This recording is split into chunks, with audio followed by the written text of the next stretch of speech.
Graça e paz, queridos. Vamos a partir de hoje gravar uma série de vídeos curtos para que possamos compreender quem de fato é o nosso Deus. Quem é Deus? 3 em 1? 2 em 1? Enfim, nós vamos meditar bastante acerca deste assunto, acerca do Espírito Santo. Quem é o Espírito Santo de acordo com as Escrituras? Algum tempo atrás, eu estava gravando um áudio, que eu faço um trabalho de devocionais no WhatsApp, já tem quase 2 anos. E quando eu estava lendo 2 Coríntios capítulo 3, o Espírito do Senhor Jesus me revelou de uma forma tremenda quem de fato é o Espírito Santo. E o texto que eu estava lendo era esse: ora, o Senhor é o Espírito. E onde está o Espírito do Senhor, aí a liberdade.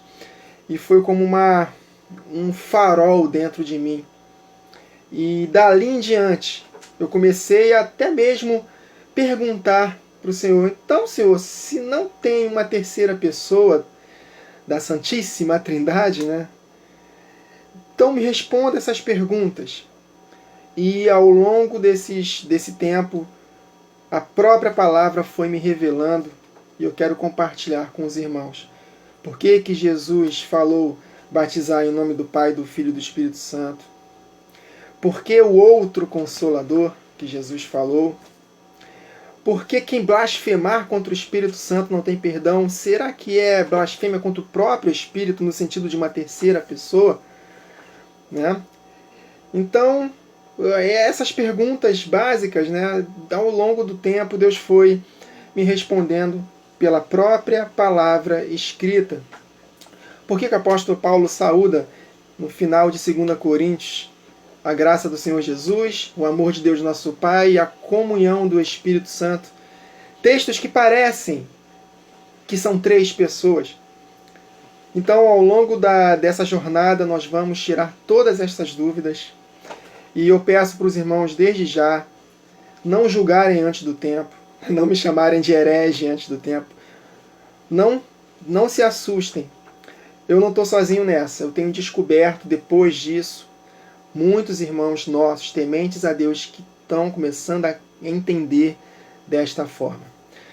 Queridos, nós já conhecemos a época da Idade das Trevas, que foi desde o século IV até o século XVI, mais de 1100 anos de trevas. E pela história da igreja nós compreendemos que essa ideia de 3 em 1, de um Deus triuno, ou de 3 pessoas distintas, isso foi estabelecido nesse período. No Concílio de Nicéia foi feito uma reunião solene lá, para poder decidir sobre a divindade de Cristo. E de fato ali teve o seu valor, aquela reunião teve o seu valor, e foi provado a divindade de Cristo. É claro que Jesus Cristo é Deus, porque ele saiu do Pai. Mas naquele mesmo concílio também foi determinado acerca do Espírito Santo, também como Deus, como uma terceira pessoa. E um pouco mais para frente, se eu não me engano, no concílio de Alexandria, foi estabelecido, batido o martelo de que de fato o Espírito Santo é uma terceira pessoa. E dali em diante isso ficou no subconsciente de todos. Então hoje, até hoje, queridos, boa parte das igrejas, maioria esmagadora, crê que o Espírito Santo é uma pessoa diferente do Pai e do Filho. Só que, indo para as Escrituras, nós vamos constatar claramente, não vamos ficar com nenhuma sombra de dúvidas, de que o Espírito Santo é a união do Pai e do Filho. O Deus que é Espírito e o Filho que saiu de Deus, que procedeu de Deus. A união dos dois forma o Espírito Santo. Quem habita dentro de nós hoje não é o Espírito Santo como terceira pessoa. É o Pai e o Filho unidos. João 14, 23 nos deixa isso claro. O Pai e o Filho habitam dentro de nós. Queridos, então não julguem, eu vou falar de novo, não julguem antes do tempo. Eu peço paciência e peço que os irmãos leiam a Bíblia não da perspectiva da teologia, não da perspectiva da maioria das igrejas, mas vamos ler os textos dentro do seu contexto, somando os textos, e nós vamos compreender de fato que o Espírito Santo é o Espírito de Deus. Não é um Deus Espírito, é o Espírito de Deus, o Espírito do Santo, é o Pai e o Filho unidos. Jesus, quando esteve nesta terra, o Espírito Santo que estava em Jesus era o próprio Pai, era o Espírito do Pai. Mas Jesus, quando ressuscitou dentre os mortos, ele foi restituído com a glória que ele tinha com o Pai antes da fundação do mundo. E hoje, não somente o Espírito do Pai está em nós, como também o próprio Filho. No trono, só há um trono no céu, e quem está sentado no trono? O Filho à direita de Deus. Então, meus irmãos, eu estou com uma expectativa muito grande no meu coração. Eu quero que os irmãos percebam essa verdade, entendam essa verdade, porque vai gerar em vocês liberdade, vai gerar em vocês um prazer inigualável. Nós vamos compreender que, por exemplo, que quando nós oramos em línguas, nós vamos ter a consciência de que estamos batendo um papo, o Pai, o Filho e você, nós, batendo um papo em espírito com o Pai e com o Filho. Queridos, Jesus Cristo está assentado à direita de Deus, e em espírito nós estamos assentados com Ele nos lugares celestiais. Então, quando nós oramos em línguas, queridos, nós estamos batendo um papo maravilhoso e espiritual com o Pai e o Filho. Ainda que a nossa mente não entenda, mas em espírito nós falamos mistérios. Então, a nossa consciência vai aumentar desse poder maravilhoso que está sobre nós e dessa presença maravilhosa que está em nós, que é o Pai e o Filho unidos em espírito. Jesus, quando orou em João 17, ele orou claramente para que eles, Pai, sejam um como nós somos um. Eu em ti, eles em mim. Então, queridos, a verdadeira trindade é o Pai, o Filho e a Igreja.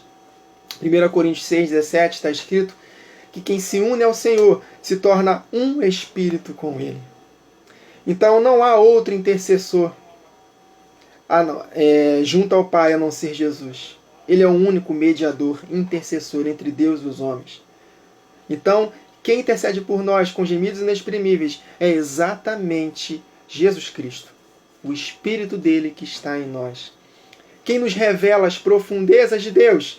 O Espírito de Jesus Cristo, que é um com o Pai, que perscruta as profundezas do Pai e nos revela. Então, queridos, vai ser maravilhosa essa jornada. Então, eu peço aos irmãos que leiam comigo a palavra de Deus numa perspectiva neutra. Esquece tudo aquilo que você aprendeu sobre o Espírito Santo e vamos entrar na palavra. E vamos permitir que a palavra de Deus revele para nós quem é o Espírito Santo. Então, de forma simples, nós vamos compreender, de fato, que Deus é composto por duas pessoas apenas, o Pai e o Filho. E hierarquicamente, o Pai é superior ao Filho, assim como o Filho é superior à Igreja. O Pai é a cabeça de Cristo, o Cristo é a cabeça da Igreja. Então, o cabeça é maior. Embora Jesus Cristo seja Deus, porque nele habita corporalmente toda a plenitude da divindade, mas hierarquicamente o Filho sempre será submisso ao Pai. Mas ele é Deus também. O Filho é Deus. Então, meus irmãos, é isso. Então espero que os irmãos, vou falar mais uma vez, pelo amor de Deus, não me julguem antes do tempo. Vamos cair dentro na palavra. E vamos provar que esse entendimento não é uma heresia nova, como muitos dizem. Não é. O entendimento acerca de Deus 3 em 1, isso é uma heresia velha. Mas nós vamos vencer essa heresia. E nós vamos nos encher da palavra de Deus. E você vai ver.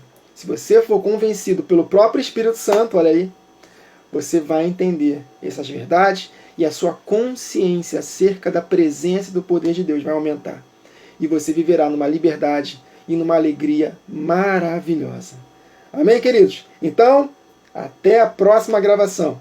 Que Deus nos abençoe.